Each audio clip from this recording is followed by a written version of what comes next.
Recently, there's been this video going around on the net called USA Inc. Depopulation and You with Deborah Tavares. And I think she has this site, stopthecrime.net, or she refers to it anyway. And she talks about in this video a document called Silent Weapons for Quiet Wars. I came over here to read this document and found it quite interesting. So I'm going to go through the whole document here in this video.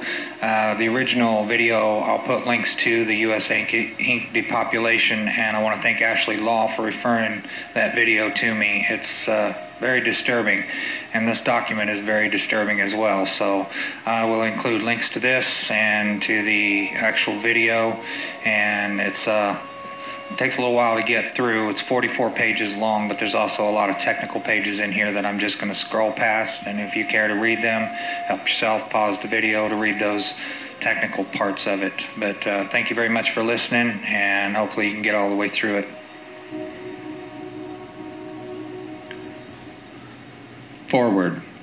This manuscript was delivered to our offices by an unknown person. We did not steal the document, nor are we involved with any theft from the United States government, and we did not get the document by way of any dishonest methods. We feel that we are not endangering the national security by reproducing this document. Quite the contrary, it has been authenticated, and we feel that we are not only within our rights to publish it, but morally bound to do so. Regarding the training manual, you may have detected that we had to block out the marginal notes by the selectee at the CIA Training Center, but I can assure you that the manual is authentic and was printed for the purpose of introducing the selectee to the conspiracy. It has been authenticated by 4 different technical writers for military intelligence. One just recently retired who wants very much to have this manual distributed throughout the world, and one who is still employed as an electronics engineer by the federal government and has access to the entire series of training manuals. One was stationed in Hawaii and held the highest security clearance in the naval intelligence, and another who is now teaching at a university and has been working with the Central Intelligence Agency for a number of years and wants out before the axe falls on the conspirators. We believe that the entire world should know about this plan, so we distributed internationally 100 of these manuscripts to ask individuals at top-level positions their opinions. The consensus opinion was to distribute this to as many people as who wanted it, and to the end that they would not only understand that war had been declared against them, but would be able to properly identify the true enemy to humanity. Conspiracy theories are nothing new to history. Plots to kill Caesar and overthrow Rome abounded, for instance. However, it is seldom that concrete clues to such plots come to light and are generally known.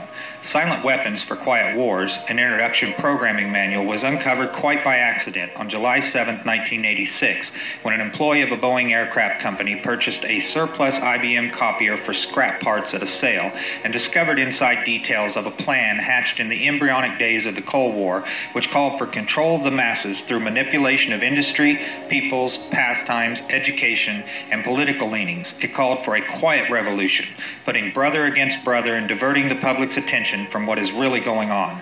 The document you are about to read is real. It is reprinted in its virgin form with diagrams as a touch of reality. Top secret. Silent Weapons for Quiet Wars Operations Research Technical Manual TM-SW7905.1. Welcome aboard. This publication marks the 25th anniversary of the Third World War, called the Quiet War, being conducted using subjective biological warfare fought with silent weapons. This book contains an introductory description of this war, its strategies, and its weaponry. May 1979, number 74-1120. Security.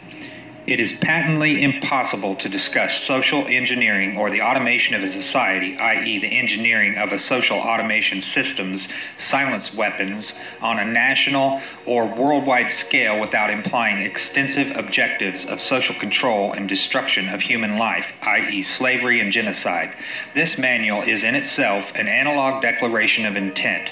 Such a writing must be secured from public scrutiny, otherwise it might be recognized as a technically formal declaration declaration of domestic war. Furthermore, when any person or group of persons in a position of great power and without full knowledge and consent of the public uses such knowledge and methodologies for economic conquest, it must be understood that a state of domestic warfare exists between said person or group of persons and the public. The solution of today's problems requires an approach which is ruthlessly candid, with no agonizing over religious, moral, or cultural values. You have qualified for this project because of your ability to look at human society with cold objectivity and yet analyze and discuss your observations and conclusions with others of similar intellectual capacity without the loss of discretion or humility. Such virtues are exercised in your own best interest. Do not deviate from them. Historical introduction. Silent weapon technology has evolved from operational research, a strategic and tactical methodology developed under the military management in England during World War II. The original purpose of operations research was to study the strategic and tactical problems of air and land defense with the objective of effective use of limited military resources against foreign enemies, i.e. logistics. It was soon recognized by those in positions of power that the same methods might be useful for totally controlling a society, but better tools were necessary. Social engineering, the analysis and automation of a society, requires the correlation of great amounts of constantly changing economic information, or data. So a high-speed, computerized data processing system was necessary, which could race ahead of the society and predict when society would arrive for capitulation. Relay computers were too slow, but the electronic computer invented in 1946 by J. Presper Eckert and John W. Malky filled the bill. The next breakthrough was the development of the simplex method of linear programming in 1947 by the mathematician George B. Dantzig. Then in 1948, the transistor, invented by J. Bardeen, W. H. Breton, and W. Shockley, promised great expansion of the computer field by reducing space and power requirements. With these three inventions under their direction, those in positions of power strongly suspected that it was possible for them to control the whole world with the push of a button. Immediately, the Rockefeller Foundation got in on the ground floor by making a 4-year grant to Harvard College, funding the Harvard Economic Research Project for the study of the structure of the American economy. 1 year later, in 1949, the United States Air Force joined in. In 1952, the grant period terminated, and a high-level meeting of the elite was held to determine the next phase of social operations research. The Harvard Project had been very fruitful, as is borne out by the publication of some of its results in 1953, suggesting the feasibility of economic social engineering.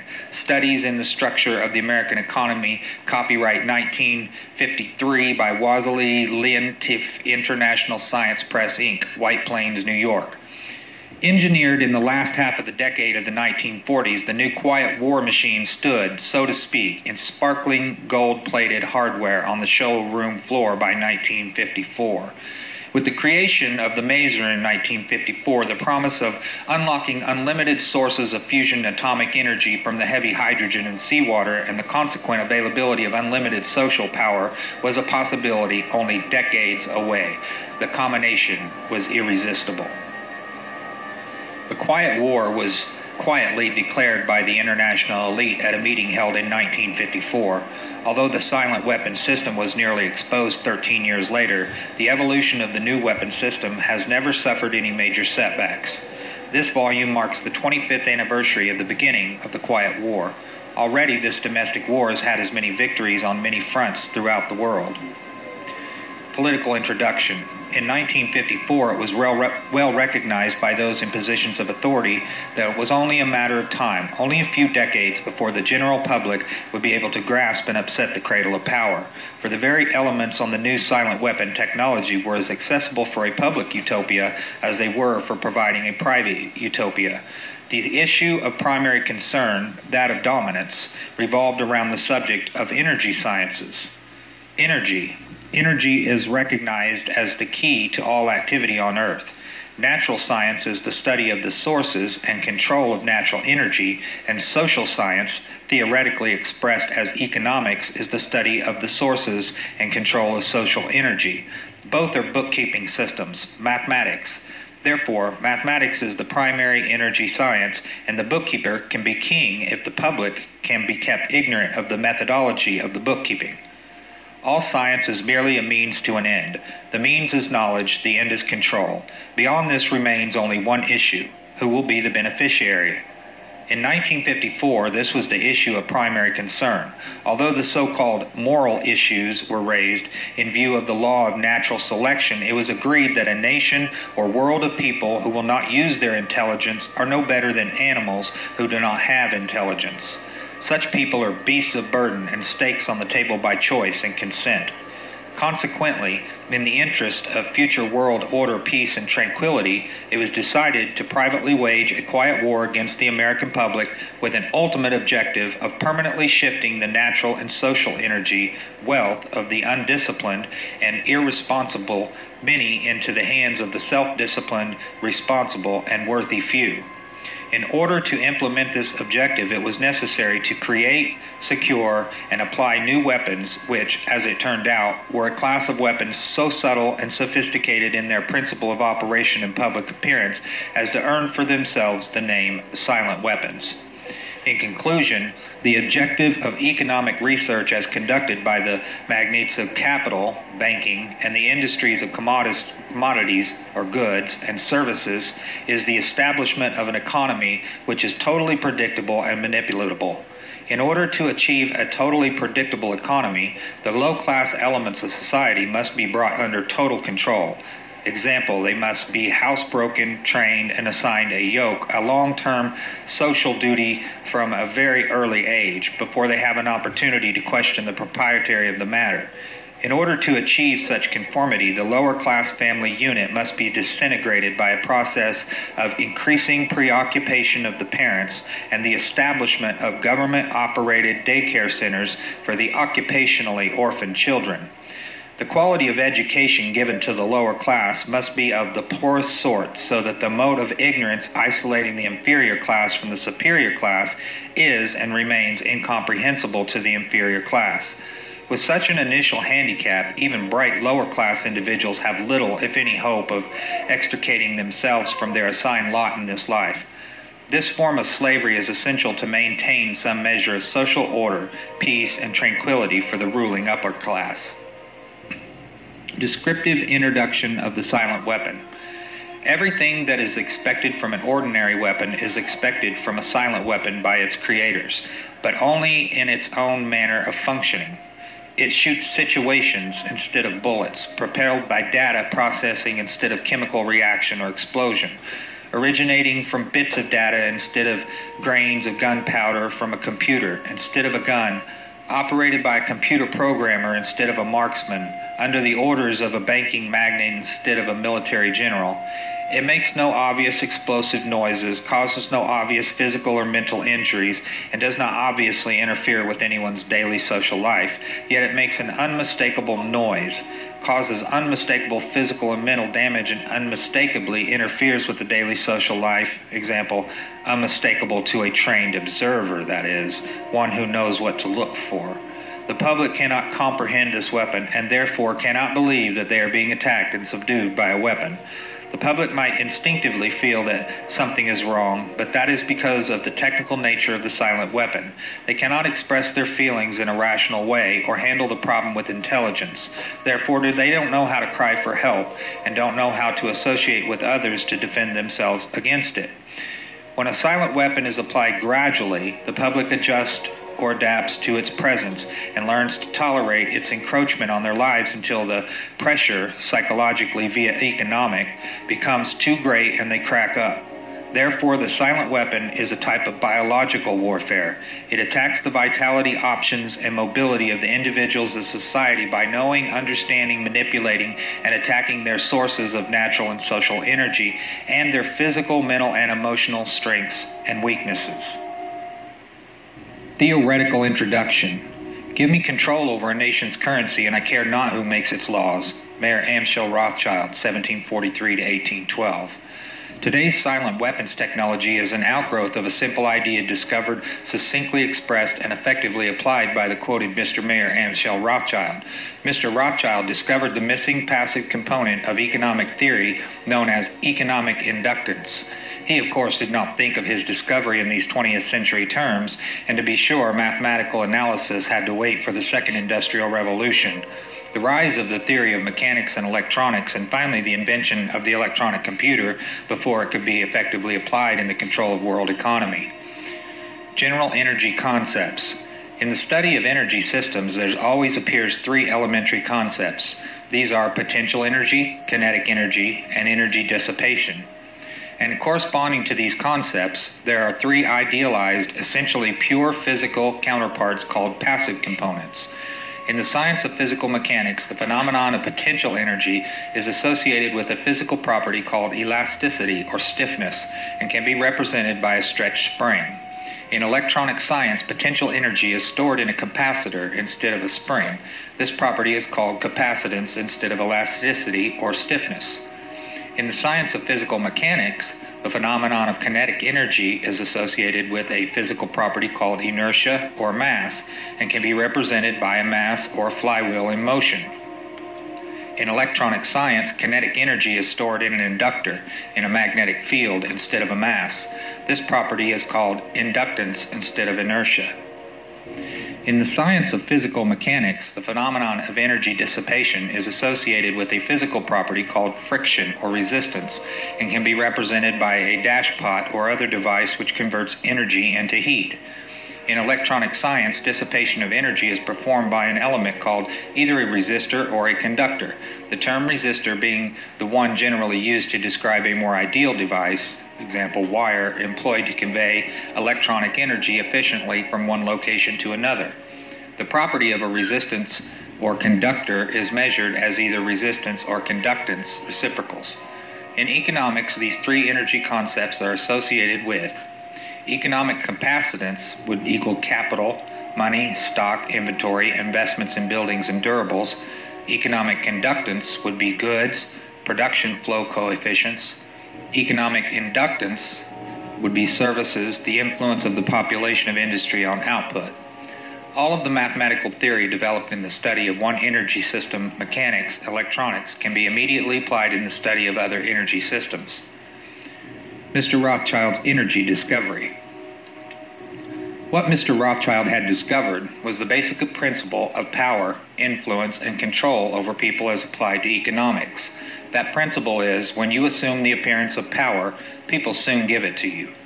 Mr. Rothschild had discovered that currency or deposit loan accounts had the required appearance of power that could be used to induce people, inductance with people corresponding to a magnetic field, into surrendering their real wealth in exchange for a promise of greater wealth instead of real compensation. They would put up real collateral in exchange for a loan of promissory notes. Mr. Rothschild found that he could issue more notes than he had backing for, so long as he had someone's stock of gold as a persuader to show his customers. Mr. Rothschild loaned his promissory notes to individual and governments. These would create overconfidence. Then he would make money scarce, tighten control of the system, and collect the collateral through the obligation of contracts. The cycle was then repeated. These pressures could be used to ignite a war. Then he would control the availability of currency to determine who would win the war. That government which agreed to give him control of its economic system got his support. Collection of debts was guaranteed by economic aid to the enemy of the debtor. The profit derived from this economic methodology made Mr. Rothschild all the more able to expand his wealth. He found that the public greed would allow currency to be printed by government order beyond the limits of inflation of backing in precious metal or the production of goods and services. Apparent capital is paper inductor.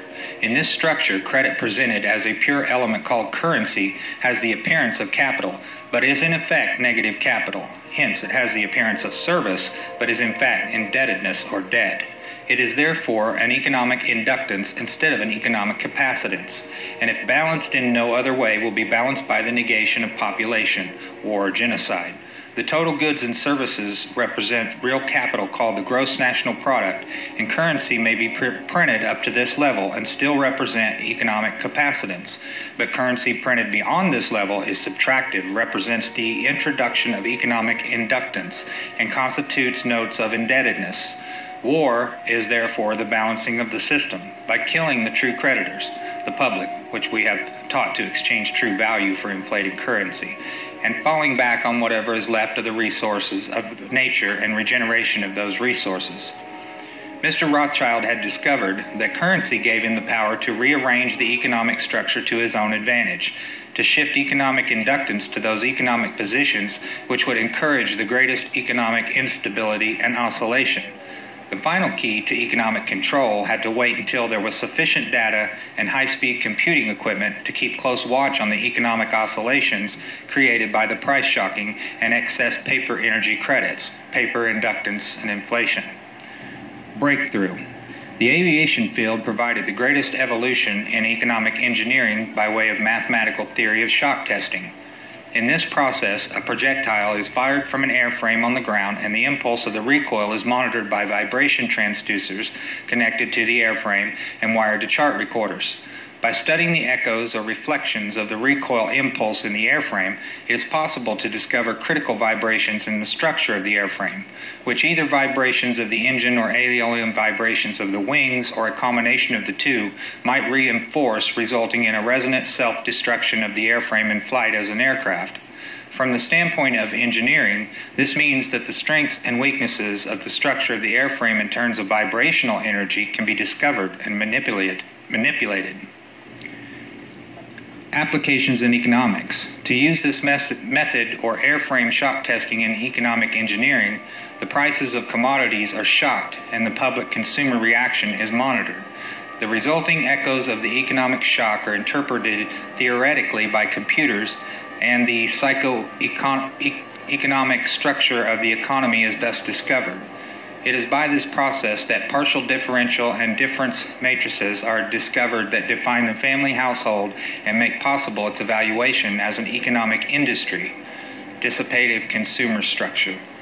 Then the response of the household to future shocks can be predicted and manipulated, and society becomes a well-regulated animal with its reins under the control of a sophisticated computer-regulated social engineering bookkeeping system. Eventually, every individual element of the structure comes under computer control through a knowledge of personal preferences. Such knowledge, guaranteed by computer association of consumer preferences, UPC codes, zebra stripe pricing codes on packages with identified consumers, identified via association with the use of a credit card and later a permanent tattooed body number invisible under the normal ambient illumination. Summary. Economics is only a social extension of a natural energy system. It also has its three passive components. Because of the distribution of wealth and the lack of communication and lack of data, this field has been the last energy field for which a knowledge of these three passive components has been developed.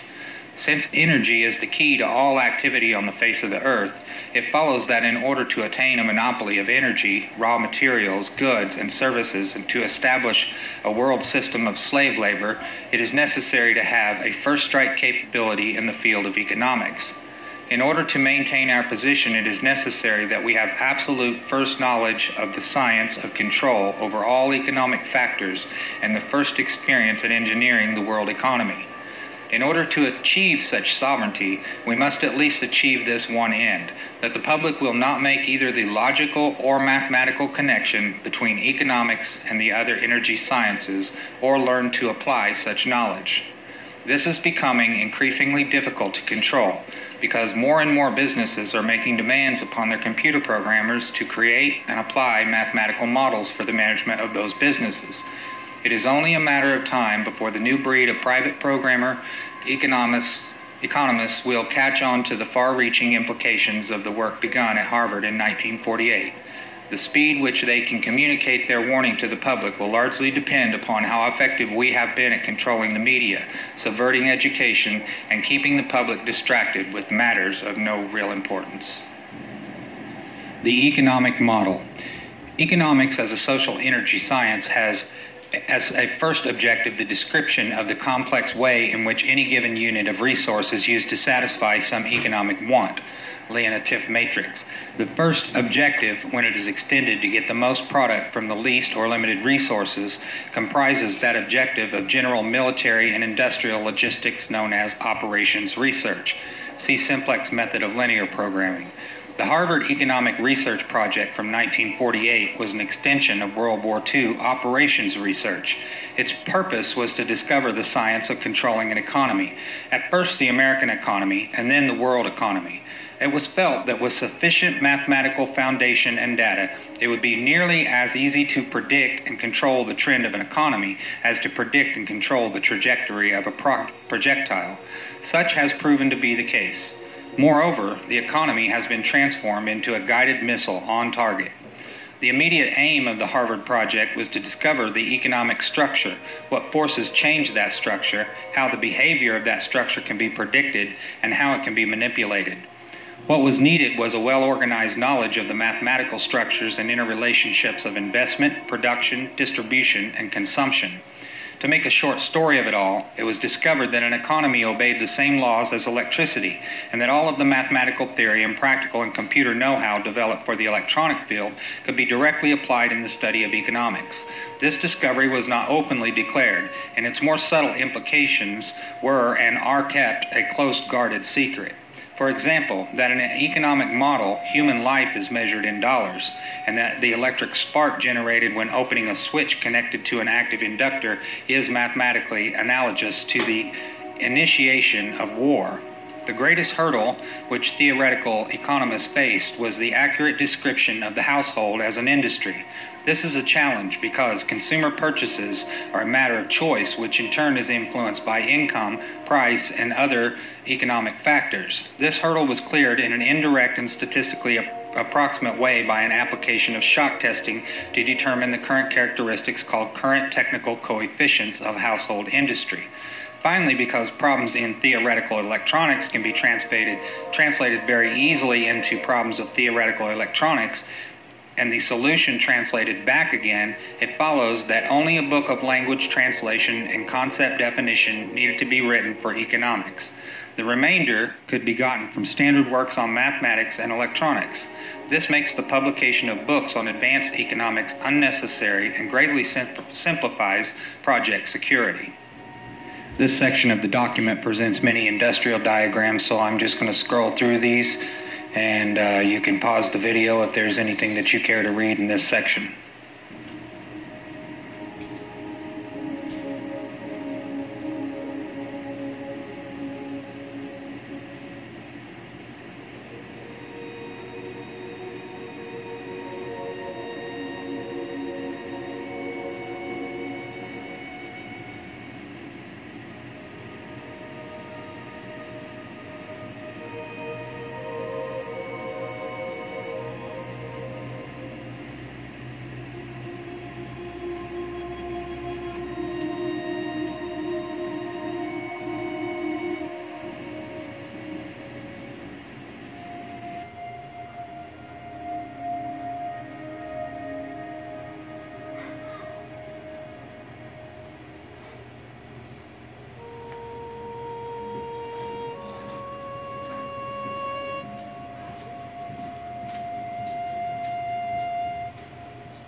The social welfare program is nothing more than an open-ended credit balance system which creates a false capital industry to give non-productive people a roof over their heads and food in their stomachs. This can be useful, however, because the recipients become state property in return for the gift, a standing army for the elite. For he who pays the piper picks the tune. Those who get hooked on the economic drug must go to the elite for a fix. In this method of introducing large amounts of stabilizing capacitance is by borrowing on the future credit of the world. This is a fourth law of motion on set and consists of performing an action and leaving the system before the reflected reaction returns to the point of action, a delayed reaction. This means the means of surviving the reaction is by changing the system before the reaction can return. By this means, politicians become more popular in their own time and the public pays later. In fact, the measure of such a politician is the delay time. The same thing is achieved by a government by printing money beyond the limit of the gross national product, and the economic process called inflation. This puts a large quantity of money into the hand of the public and maintains a balance against their greed, creates a false self-confidence in them, and for a while stays the wolf from the door. They must eventually resort to war to balance the account, because war ultimately is merely the act of destroying the creditor, and the politicians are the publicly hired hitmen that justify the act to keep the responsibility and blood off the public conscience. See section on consent factors and social economic structuring. If the people really cared about their fellow man, they would control their appetites, greed, procreation, etc., so that they would not have to operate on a credit or welfare social system which steals from the worker to satisfy the bum. Since most of the general public will not exercise restraint, there are only two alternatives to reduce the economic inductance of the system. Let the populace bludgeon each other to death in war, which will only result in a total destruction of the living earth. Take control of the world by the use of economic silent weapons in a form of quiet warfare, and reduce the economic inductance of the world to a safe level by a process of benevolent slavery and genocide. The later option has been taken as the obviously better option. At this point, it should be crystal clear to the reader why absolute secrecy about these silent weapons is necessary. The general public refuses to improve its own mentality and its faith in its fellow man. It has become a herd of proliferating barbarians and, so to speak, a blight upon the face of the earth. They do not care enough about economic science to learn why they have not been able to avoid war despite religious morality, and their religious or self-gratifying refusal to deal with earthly problems renders the solution of the earthly problem unreachable to them. It is left to those few who are truly willing to think and survive as the fittest to survive, to solve the problem for themselves as the few who really care. Otherwise, exposure of the silent weapon would destroy our only hope of preserving the seed of the future true humanity. Now the following is a bunch more technical information. If you're curious, just pause the video. I'm going to scroll through it fairly quickly.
One method of evaluating the technical coefficients of the household industry depends upon shocking the prices of a commodity and noting the changes in the sales of all of the commodities.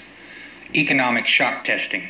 In recent times, the application of operations research to the study of public economy has been obvious for anyone who understands the principles of shock testing. In shock testing of an aircraft airframe, the recoil impulse of firing a gun mounted on that aircraft airframe causes shock waves in that structure, which tell aviation engineers the conditions under which some parts of the airplane or the whole airplane or its wings will start to vibrate or flutter like a guitar string, a flute reed, or a tuning fork and disintegrate or fall apart in flight. Economic engineers achieve the same result in studying the behavior of the economy and the consumer publicly by carefully selecting a staple commodity such as beef, coffee, gasoline, or sugar, and then causing a sudden change or shock in its price or availability, thus kicking everybody's budget and buying habits out of shape. They then observe the shock waves which result by monitoring the changes in advertising, prices, and sales of that and other commodities. The objective of such studies is to acquire the know-how to set the public economy into a predictable state of motion or change, even a controlled self-destructive state of motion which will convince the public that certain expert people should take control of the money system and reestablish security rather than liberty and justice for all. When the subject citizens are rendered unable to control their financial affairs, they of course become totally enslaved and a source of cheap labor.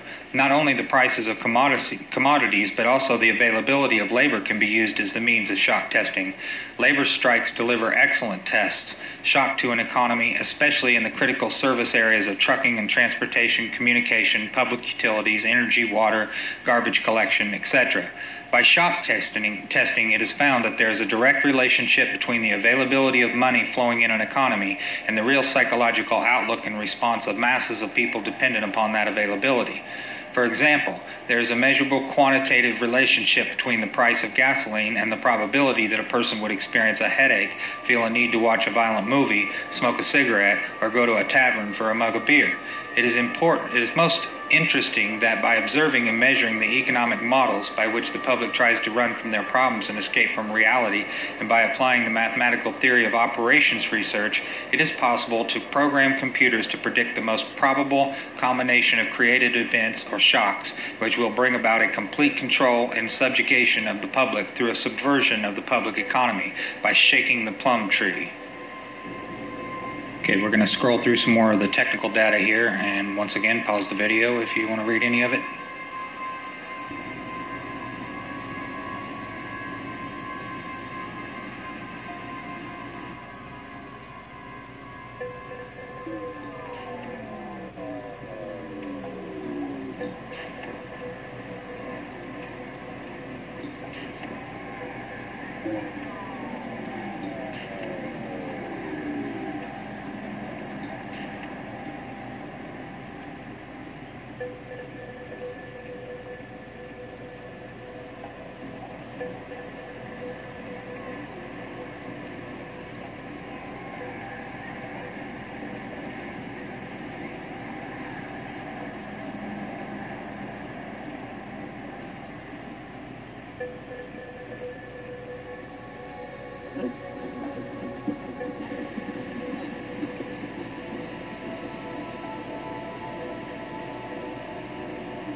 And this is the result into which we substitute to get that set of conditions of prices of commodities, bad news on TV, etc., which will deliver a collapse of public morale ripe for takeover. Once the economic price and sales coefficients are determined, they may be translated into technical supply and demand coefficients. Shock testing of a given commodity is then repeated to get the time rate of change of these technical coefficients. Introduction to economic amplifiers. Economic amplifiers are the active components of economic engineering. The basic characteristics of any amplifier, mechanical, electrical, or economic, is that it receives an input control signal and delivers energy from an independent energy source to a specified output terminal in a predictable relationship to that input control signal. The simplest form of an economic amplifier is a device called advertising. If a person is spoken to by a TV advertiser as if he were 12 years old, then due to suggestibility, he will, with a certain probability, respond or react to that suggestion with the uncritical response of a 12-year-old and will reach into his economic reservoir and deliver its energy to put that product on impulse when he passes it in the store. An economic amplifier may have several inputs and output. Its response might be instantaneous or delayed. Its circuit symbol might be a rotary switch if its options are exclusive, qualitative, go or no-go, or it might have its parametric input-output relationships specified by a matrix with internal energy sources represented. Whatever its form might be, its purpose is to govern the flow of energy from a source to an output sink in direct relationship to an input control signal. For this reason, it is called an active circuit element or component. Economic amplifiers fall into classes called strategies, and in comparison with electronic amplifiers, the specific internal functions of an economic amplifier are called logistical instead of electrical. Therefore, economic amplifiers not only deliver power gain, but also, in effect, are used to cause changes in the economic circuitry. In the design of an economic amplifier, we must have some idea of at least 5 functions, which are the available input signals, the desired output control objectives, the strategic objective, the available economic power sources, the logistical options. The process of defining and evaluating these factors and incorporating the economic amplifier into an economic system has been popularly called game theory. The design of an economic amplifier begins with a specification of the power level of the output, which can range from personal to national. The second condition is accuracy of response. Example, how accurately the output action is a function of the input commands. High gain combined with strong feedback helps to deliver the required precision. Most of the error will be the input data signal. Personal input data tends to be specified, while national input data tends to be statistical. A short list of inputs. Questions to be answered. What, where, why, when, how, and who. General sources of information. Telephone taps, analysis of garbage, surveillance, behavior of children in school, standard of living by, food, shelter, clothing, transportation, social contacts. Telephone itemized record of calls, family, marriage certificates, birth certificates, etc., friends, associates, etc., memberships in organizations, political affiliation, the personal paper trail, personal buying habits, personal consumer preferences, checking accounts, credit card purchases, tagged credit card purchases, the credit card purchase of products bearing the UPC code, assets, checking accounts, savings accounts, real estate, business, automobile, safety deposit at the bank, stock market, liabilities, creditors, enemies, loans, government sources, welfare, Social Security, USDA, surplus food, doles, grants, subsidies, government sources via intimidation, internal revenue